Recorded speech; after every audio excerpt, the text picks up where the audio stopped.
Now, the Three Martini Lunch with Greg Corombos and Jim Geraghty.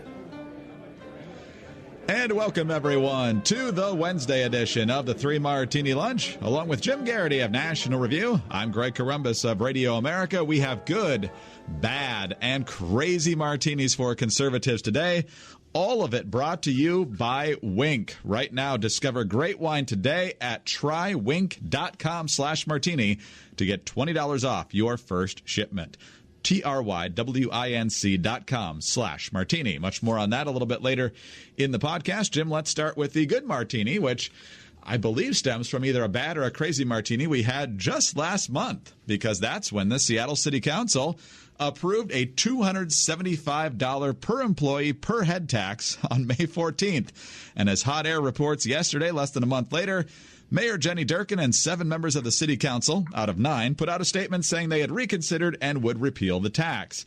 She says, quote, "It is clear that the ordinance will lead to a prolonged, expensive political fight over the next 5 months that will do nothing to tackle our urgent housing and homelessness crisis." She says, quote, "We heard you. This week, the City Council is moving forward with the consideration of legislation to repeal the current tax on large businesses to address the homelessness crisis." Now, when she talks about a 5-month political battle, that's because the repeal campaign got all the signatures it needed to get on the November ballot for this tax, known by some as the Amazon tax or the Starbucks tax. And also 83% of Seattle residents do not like how the city is handling this. So, Jim, common sense prevailing, but it never should have gotten to this point in the first place. You know, Greg, I'm going to say this is a really good martini because, yes, we have seen taxes get repealed and revoked, but usually it takes action by the same legislative group that enacted the tax in the first place, and they almost never stop it right before it goes into effect. This is, as you mentioned, a 1-month sea change, and it indicates that the City Council utterly convinced that they had, found the next bold progressive step to, fund ever larger government to address the problems of modern cities. Well, no, all of a sudden, they heard it loud and clear. I can't help but suspect that of all the different factors, they may have thought this was going to be popular. The fact that they managed to get all these signatures they needed to put this on the ballot for a repeal in November, no tax on jobs campaign, strikes me as a very clear, easy to understand message. And they got more signatures than necessary. Look, this to me says the City Council was frightened of having this on the ballot, would put them on at risk and probably their allies at risk. I think it's very interesting that some of the advocates now say, it's this complete betrayal of working people. See, the problem is that everybody who you're saying is the worst, corporate puppet you could possibly imagine agreed with you a month ago, right? I mean, like they didn't suddenly become zombies. They didn't suddenly become right-wing marionettes with, evil corporate America pulling the strings. No, a month ago, they agreed with you. So clearly something in their thinking changed. Maybe you should look at that. Maybe you should talk to them. Maybe you should see, hey, why did they suddenly change their minds on this so quickly? It is good news. It is good that this got repealed so quickly.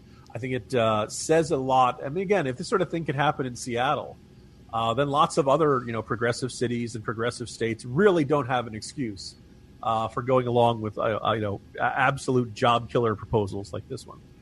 Wow. So there's still a shred of common sense on that Seattle City Council, given all that the recycling mandates that they've put on and many, many other things to oppress their citizens. There is still a glimmer of common sense there, but perhaps only because they knew they were going down to defeat in a major way come November that would have cost them a lot of money. All right, let's move on to our bad martini now, Jim. And yesterday was primary day in a number of states, including where you and I live here in Virginia, as well as South Carolina. I believe North Dakota and Nevada and maybe one other state had primaries yesterday. We're going to talk about 2 in particular here. One is the Republican primary for Senate in the state of Virginia, Commonwealth, I guess, officially, as well as the Republican primary in the 1st Congressional District in South Carolina, with which you are pretty familiar. So Tim Kaine is running for re-election here in Virginia. He is a prohibitive favorite and would have been no matter who won the Republican primary. But there were 3 candidates in the GOP primary. One was a guy named E.W. Jackson, who got crushed in his race for lieutenant governor 5 years ago. Another guy was Nick Freitas, who we featured in his floor speech on the Second Amendment, in strong defense of it, a couple of months ago. Also a Green Beret with 2 tours of duty in Iraq. A strong conservative with some definite libertarian streaks as well. Then there's Corey Stewart. Corey Stewart ran for the Republican nomination for governor last year, fully embraced the Confederacy and the Confederate flag even. He would argue with that in some ways, I suppose. He almost beat Ed Gillespie. Ultimately, he did not. Ed Gillespie went on to lose the governor's race. But Corey Stewart, thanks to that name ID, jumped right into the U.S. Senate race and ultimately squeaked out a win over Nick Freitas on Tuesday night. And this is horrible in a number of ways. And I listed them in a little bit of a Twitter rant that I said, well, Virginia Republicans, you really did it this time. You could have nominated a Green Beret, who is a proven staunch conservative in the legislature. Instead, you nominated Corey Stewart. Not only is Stewart incapable of dealing with any opposing opinion without flying into a profane rage and willing to associate with the most repugnant groups imaginable, like after Charlottesville, he's also not the least bit conservative. He's a habitual tax hiker and then denies he does it. When property values tanked in the financial crisis, he raised property taxes to the point where revenues were before the crisis and insisted it wasn't a tax hike. Last year, he got upset because other Republicans on the county board wouldn't go along with his stadium tax boondoggle that would have saddled his residents with new taxes for decades. Corey will almost certainly make several insane comments over the course of his general election campaign that will have the media forcing other Republicans in Virginia and beyond to defend or denounce him. Not only will Stewart get blown out in November, his presence on the ticket will make re-election much more difficult for Barbara Comstock and Scott Taylor. Those are two Republicans running for re-election to the House, and maybe even Dave Bratt and Rob Whitman. Virginia was always going to be tough this year for the GOP. A plurality of primary voters just made it nearly impossible. To paraphrase one of our favorite catchphrases on the podcast, way to go, Virginia. Way to go. And Jim, I assume it's possible that the fact that E.W. Jackson was in the race, and if he hadn't been, it could have turned out differently. I also think that Democrats voting in districts where they didn't have a race for the House, they might have just grabbed the Republican ballot to make life easier for Tim Kaine. But ultimately, this is a really bad thing for the Virginia Republican Party and perhaps Republicans elsewhere. As for the 1st Congressional District in South Carolina, Mark Sanford got beat by Katie Arrington last night. That's an area that you know well. So what's your reaction to both of these? Well, first I want to say, Greg, I have complained in the past about the infuriating tone of the discourse on Twitter. But you, Greg, are such a level-headed, pleasant, amiable, easygoing guy that when something really gets under your skin and you decide to vent your spleen on Twitter, I run to the next room and tell people to watch. It's, hey, Greg Corombos is really mad on Twitter. Come on. You want to see this. This doesn't happen that often. So I would encourage you to do that, Greg. I agree with everything you said. I looked for the results last night, and it suddenly dawned on me. I remembered something that I had forgotten and really had not thought about for easily a good, 6 weeks, 2 months. It's that Tim Kaine is a senator from Virginia.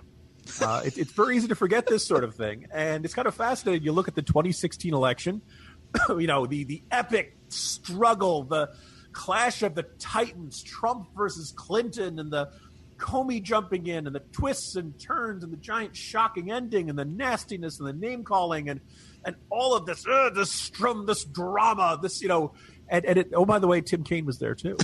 He really just kind of faded into the background, and I'm sure this is a deliberate strategy on his part.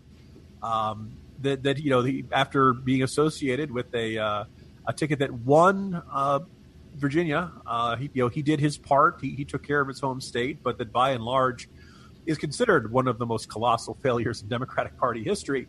Maybe he's probably figured that the best thing to do is to be a turtle, kind of be a box turtle, put your head in, keep your head down, and just wait for the Virginia's blue tilt to get him through to re-election, and then take a larger role. I mean, the guy's running for re-election. You're not hearing a lot of, I can't wait for Tim Kaine to come back in 2020 amongst Democrats.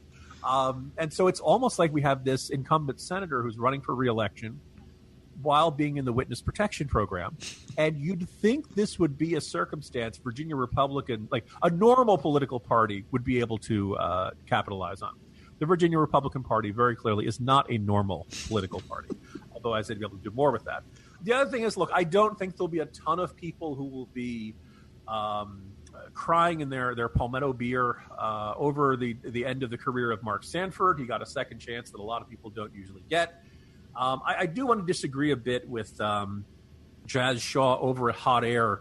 So the argument is, how much of this was a reflection on Trump and how much of this was a reflection on other factors.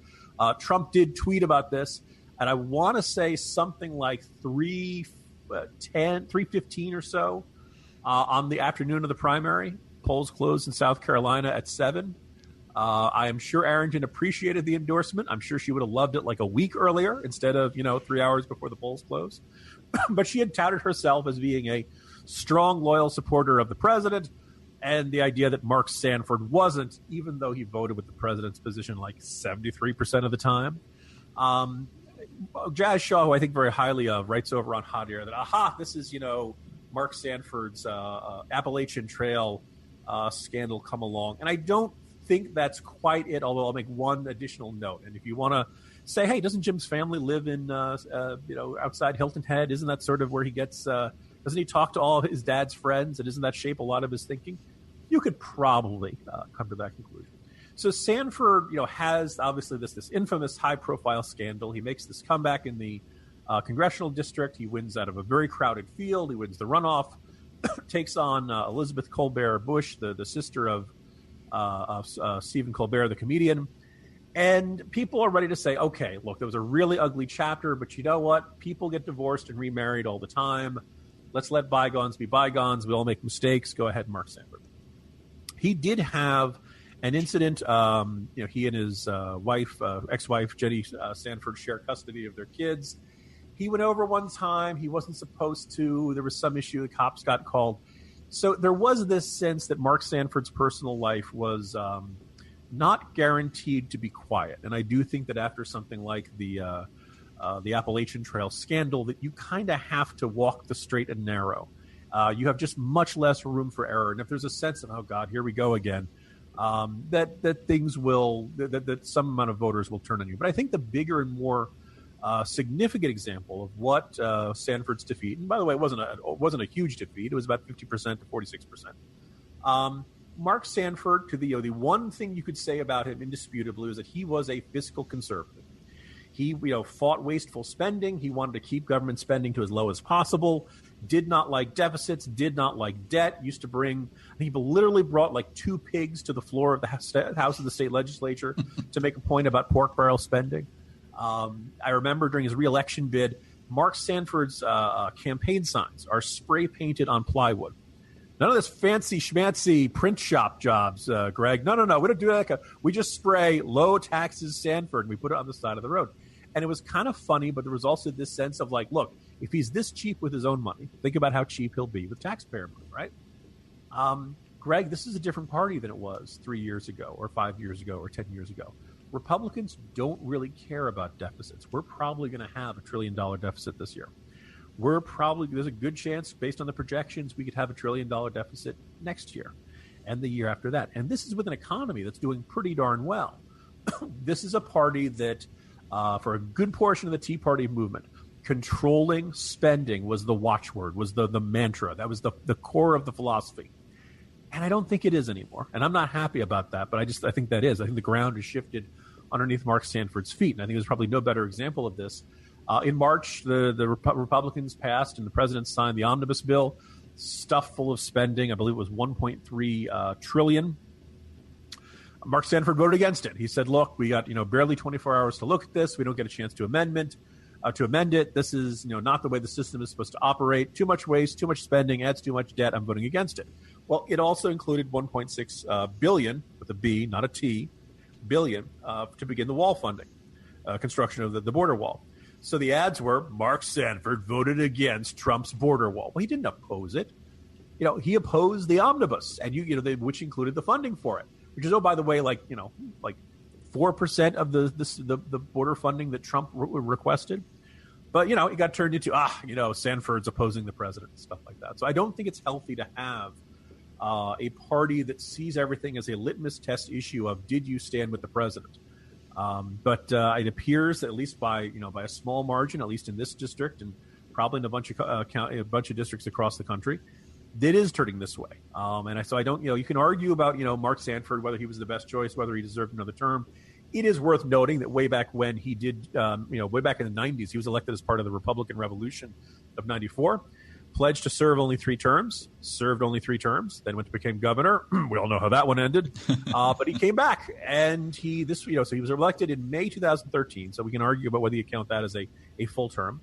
Reelected 2014, reelected 2016, and here we are in 2018, and he's running for another term. And I can't help but get the feeling that a certain number of folks in South Carolina, in addition to everything else, looked at Sanford and said, it's time for somebody new. It's time for a fresh face. You've been here in our government in one form or another for pretty much, with only a short interruption since 1994. I don't think that's an outrageous stand to take there. So if that's the reasoning, fine, I understand it. If it's turning into a Trump or bust party, I think there's going to be some additional friction down the road, Craig. The good news here, Jim, is that if and when Democrats control Washington again, we'll care about spending again. So that to look forward to. Greg, it'll drive you to drink. It will.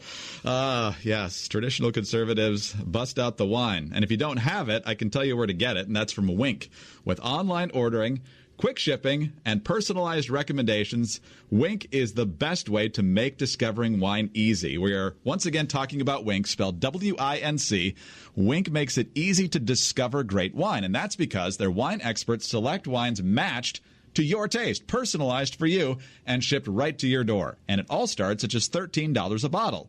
There's nothing like coming home to a delivery box of delicious Wink wine selected just for you. It is the best day of your month. Now, you just fill out Wink's palate profile quiz. You answer some simple questions that your average store clerk wouldn't think to ask or can't really translate into a recommendation. It's questions like, how do you take your coffee, and how do you feel about blueberries? Then Wink sends wines that are curated to your taste. The more wines that you rate, the more personalized your monthly selections will become.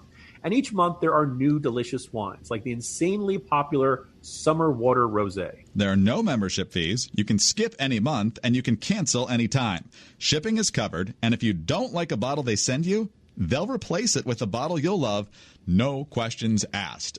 My wife and I, we have loved this service through Wink. We have enjoyed the various reds and whites.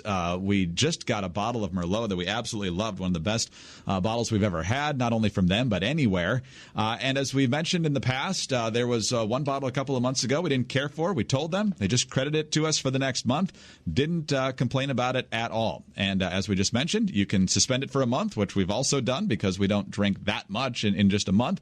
And so a lot of different flexibility and a lot of ways to make this very economical for you. And the wine is great. And as we've said, it's tailored to your taste. So discover great wine today. Go to trywink.com/martini. You'll get $20 off your first shipment. That's spelled TRYWINC.com/martini for $20 off. Trywink.com/martini. All right, Jim. You mentioned President Trump's tweet related to the South Carolina congressional primary. He's also tweeting about North Korea. In fact, he did a couple of them this morning, and I'm not sure exactly what to make of this. First of all, he says, just landed. A long trip, but everybody can now feel much safer than the day I took office. There is no longer a nuclear threat from North Korea. Meeting with Kim Jong-un was an interesting and very positive experience. North Korea has great potential for the future. Just 5 minutes later, before taking office, people were assuming that we were going to war with North Korea. President Obama said that North Korea was our biggest and most dangerous problem. No longer. Sleep well tonight. Jim, obviously we hope that that North Korea makes good on promises to pursue denuclearization. We hope there are arrangements made to make sure that that's actually happening and it's verifiable. But to say that right now there's not a North Korean nuclear threat is insane. It is. And this is really the scenario, call us Trump skeptics, we're afraid of.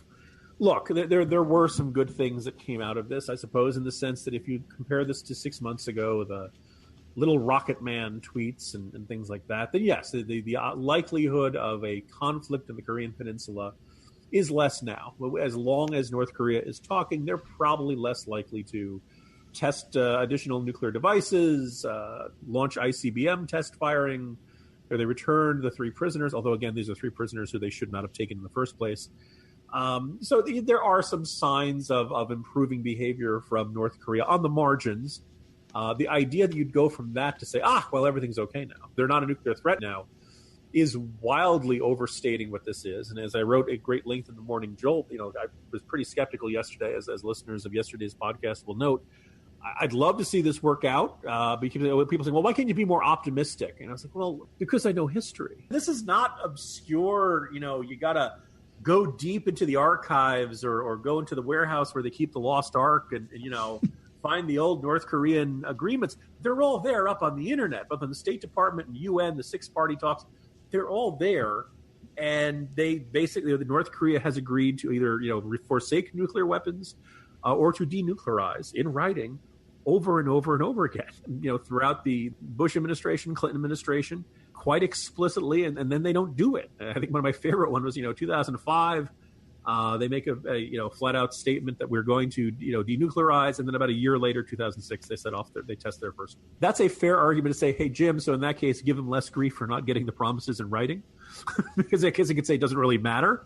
But the tone of the tweets today really was a suggestion that Trump feels like if the work isn't done, then it's close to being done. Whereas this is a very tentative first step. Now, is it conceivable that Kim Jong-un enjoys the international spotlight so much that he makes more and more concessions and he really does want to modernize?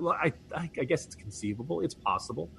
Probably the strongest counter-argument I've encountered this morning to what I wrote was somebody said, look, would you like to be North Korea, promise to make all these things to President Trump, get all the adulation of the summit, get the PR win, get all this stuff you can show to your people at home, and then afterwards break your promise and know that James Mattis is running the Department of Defense. And I suppose that's probably the strongest argument that yes. I also think, by the way, if North Korea pulls its usual routine, saying, oh, yes, we promised to do this, and then turns around and doesn't do this, I do wonder how Trump will react. I do wonder if Trump will feel like he got taken to the cleaners or humiliated or disrespected in some way. So we will see how this shakes out. But boy, oh boy, these tweets this morning make him sound like he's absolutely convinced that he's home free now and everything's wrapped up in a bow and solved, and I don't see that's the case. I also feel like the president, he would be better served by a more cautious tone about what the North Koreans agreed to than he is taking.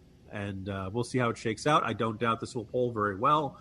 The American people very much prefer to see their president going overseas and meeting with foreign leaders rather than the possibility of a nuclear exchange in between two countries. So I think this will play well for a while. But, as he said, we'll have to come back in a couple of weeks, a couple of months, and we'll see if North Korea has made any steps. And if not, I'm not sure where that leaves us, Greg. Good question. Hopefully his optimism is warranted. But, this is way, way, way, way, way too early. Just unbelievable that he thinks the I's are dotted and the T's are crossed when there's no details on making sure that this actually happens. So, Jim, let's go drink some wine. Talk to you tomorrow. See you tomorrow, Greg. Jim Geraghty, or martinis, really. Jim Geraghty of National Review. I'm Greg Corombos of Radio America. Thanks for being with us today. And don't forget to head over to trywink.com/martini to get $20 off your first shipment from Wink. That's trywink.com/martini. And tune in again Thursday for the next 3 Martini Lunch.